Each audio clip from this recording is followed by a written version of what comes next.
નમસ્કાર, કેમ છો? જય શ્રી કૃષ્ણ મારા વહાલા વિદ્યાર્થી મિત્રો. મારું નામ છે જયેશ રાઠવા અને તમે જોઈ રહ્યા છો નચિકેત સ્ટડી. મિત્રો, આપણે શીખી રહ્યા છીએ ધોરણ 9 વિષય ગણિત પ્રેક્ટિસ વર્કનું સોલ્યુશન, અને જેમાં આપણે બહુપદીઓ ચેપ્ટરની ચર્ચા કરી રહ્યા છીએ, ભણી રહ્યા છીએ, સૂત્રો સમજી રહ્યા છીએ, દાખલા ગણી રહ્યા છીએ. આપણે મિત્રો 2.4 સ્વાધ્યાયની અંદર અત્યાર સુધીમાં દાખલા નંબર 1 થી લઈને 17 પૂરા કરાવી ચૂક્યા છે. અને હવે આપણે આ વિડીયોની અંદર દાખલા નંબર 18, દાખલા નંબર 19 અને દાખલા નંબર 20 આ 3 દાખલાઓને મિત્રો આપણે આ વિડીયોની અંદર સોલ્વ કરવાના છે. ચાલો શરૂઆત કરીએ છીએ. રકમ આપણને શું આપેલી જુઓ તમે. એક ચોરસનું ક્ષેત્રફળ આપણને આપ્યું છે 9x² + 30x + 25 એકમ છે. તો તેની બાજુનું માપ શોધો. બાજુ એટલે શું મિત્રો? તો કે બાજુનો સીધો મતલબ એવો થાય છે કે આપણે બે બાજુ હશે ચોરસની, બરાબર? 4 બાજુ હશે, માફ કરજો, બરાબર. પણ 4 બાજુમાંથી ક્ષેત્રફળ મેળવવા માટે શું કરવું પડે? તો કે બાજુ ગુણ્યા બાજુ, બાજુ ગુણ્યા બાજુ, એટલે કે બે બાજુ આપણે મેળવવાની છે. અને બંને બાજુ કે પાછી કેવી હશે? સરખી હશે, કેમ કે ચોરસ છે. એટલે આપણે મિત્રો આનું અવયવીકરણ કરશું એટલે આપણને બે અવયવ મળશે, એ જ એની બે બાજુ. કમ્પ્લીટ સમજી ગયા હશો તો આગળ વધીએ. ઓકે સર, સમજી ગયા, આગળ વધો. ચાલો, તો 9x² + 30x + 25 છે. અહીંયા આપણે કામકાજ કરીએ. જો અહીંયા તો કે 25 અને 9 કરો, કેટલો ગુણાકાર કેટલો આવે? 25 9 225 થાય ને? હા, 225 થાય. એના ભાગલા મિત્રો આપણે એવા કરવાના છે કે જેનો સરવાળો કરતા આપણને 30 મળે. તો બહુ જોરદાર અને મસ્ત મજાનું છે. 15 × 15 થઈ ગયા ને? 15 15 225. તો ગોઠવી નાખો. અહીંયા આવે કે 9x² + 15x પ્લસ બીજા 15x + 25. હવે આમાંથી આપણે કાઢી લઈશું કોમન. તો આનું 3 તરી 9 થાય ને આનું 3 પંચા 15 થાય. તો 3x તો કોમન જ આવશે ભાઈ. તો 3x કોમન, તો અંદર શું વધશે? 3x તો રહેશે જ. અને 3 પંચા 15 એટલે કે 3x + 5. અહીંથી શું કોમન નીકળે એવું છે? જો તમે હવે તો અહીંયા 5 તરી 15 ને 5 5 25 એટલે 5 કોમન નીકળશે. તો અંદર વધશે 5 તરી 15x એટલે 3x અને 5 5 25 એટલે 5.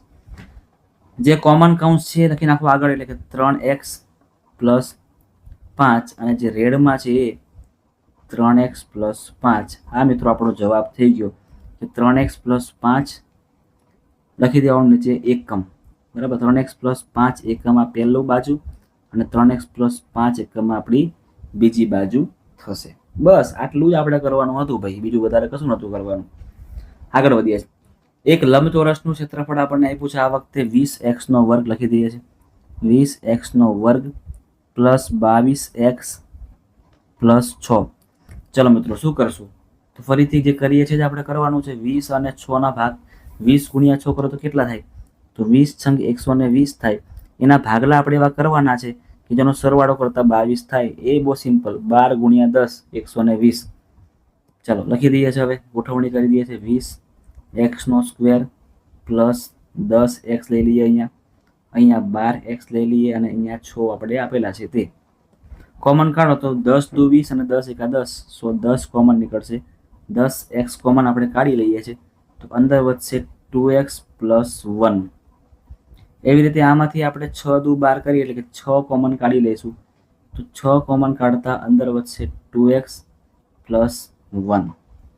થઈ ગયા છે ને? જોજો 2x + 1 જે આપણી પહેલી બાજુ અને બીજી બાજુ છે આપણને 10x + 6 આપણને મળે છે. આ મિત્રો આપણી બીજી બાજુ છે. કમ્પ્લીટ છે. આમાંથી હજી કોમન નીકળી શકે તો કોમન કાઢવાનું. જોજો હજી કોમન નીકળે. આના અડધા કરો તો કેટલા આવે? 5x અને 6 ના અડધા કેટલા થાય? 3 થાય. તો આવી રીતે આપણે અડધા અડધા કરીને પણ કરી શકીએ છીએ.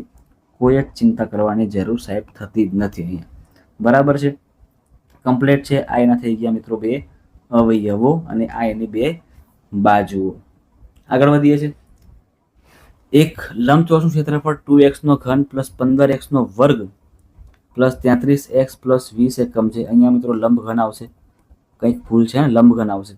તો આપણે આની પરથી 3 ના અવયવ મેળવવાના છે. આપણે મિત્રો આવું પણ ભણી ચૂક્યા છે એટલે તમારા માટે કંઈ નવાઈની વાત તો છે જ નહીં. આવું આપણે આગળ પણ કરી ચૂક્યા છે. આવી સંખ્યાનો કેવી રીતે આપણે કરવાનું અવયવીકરણ? તો મિત્રો સૌથી પહેલા આપણે કરવું પડશે સહગુણકોનો સરવાળો. યાદ છે ને બધાને?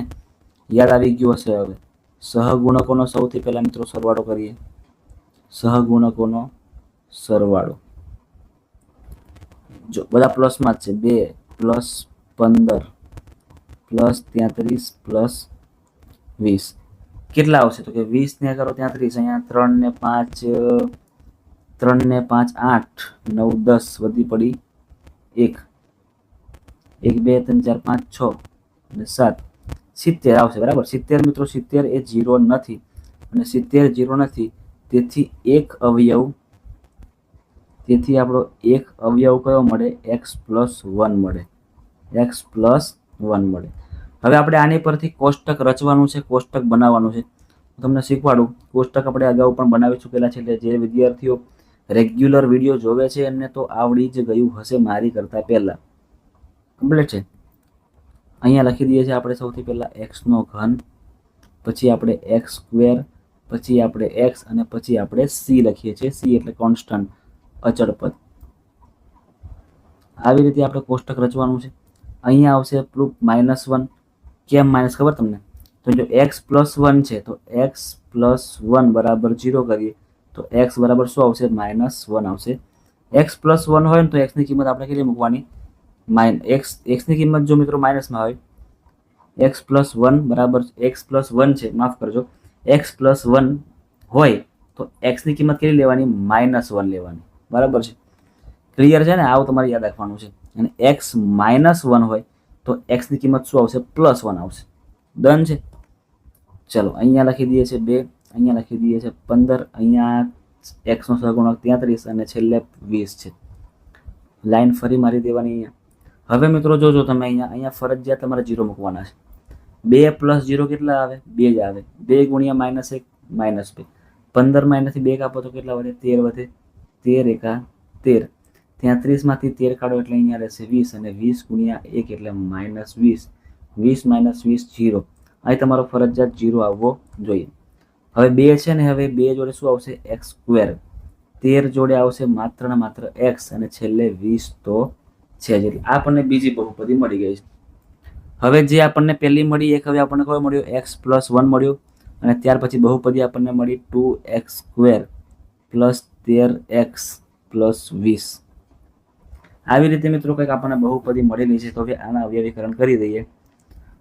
ચાલો આગળ જેવું છે એવું ને એવું જ રહેશે. x + 1 કૌંસ થોડો મોટો કરી દઈએ અને અહીંયા રાખીએ આપણે અંદર 20 દુ 40. એના ભાગ આપણે એવા કરવાના છે કે જેનો સરવાળો કરતા 13 મળે. તો 8 × 5 = 40. 8 ને +3 13 થઈ ગયા. તો લખી દઈએ 2x² + 8x + 5x + 20. ચલો જોજો અહીંયા x + 1 શું આમાંથી કોમન નીકળી શકે એવું છે? તો મિત્રો 2x કોમન નીકળી શકે એવું છે. તો 2x કોમન કાઢી લઈએ તો શું વધશે? x + 4 વધશે. એવી રીતે અહીંયા 5 આપણે કોમન કાઢી લઈએ છીએ તો અંદર શું વધશે? ફરીથી x + 4 જ વધશે. સેમ આપણને કૌંસ મળી ચૂક્યા છે. એટલે કે x + 1, x + 4 અને 2x + 5. આપણને 3 અવયવ મળ્યા. મતલબ કે આ મિત્રો 3 શું છે આપણા? 3 મિત્રો આપણી બાજુઓ છે. એટલે અહીંયા કરી દઈએ આપણે એકમ. અહીંયા પણ આવશે એકમ. x + 4 એકમ અને 2x + 5 એકમ. કમ્પ્લીટ છે મિત્રો. તો આ હતો આપણો આજનો વિડીયો, જેમાં આપણે દાખલા નંબર કેટલા સોલ્વ કર્યા? તો 18, 19 અને 20. 18, 19 અને 20 દાખલા આપણે આ વિડીયોમાં સોલ્વ કર્યા. નેક્સ્ટ વિડીયોમાં દાખલા નંબર 21માં જે 2 દાખલા આપણને આપેલા છે બંનેને આપણે સોલ્વ કરવાના થાય છે. ત્યાં સુધી મિત્રો જો તમને વિડીયો ગમ્યો હોય તો વિડીયોને અચૂકથી મિત્રો એક મસ્ત મજાની કોમેન્ટ મારી દેજો. તમારા મિત્રો સુધી આ વિડીયોને અચૂકથી શેર કરજો અને વિડીયો તમને ગમ્યો હોય તો વિડીયોને અચૂકથી મિત્રો એક લાઇક કરીને ચેનલને સબસ્ક્રાઈબ પણ જરૂરથી કરી દેજો. મળીએ છીએ નેક્સ્ટ વિડીયોની અંદર.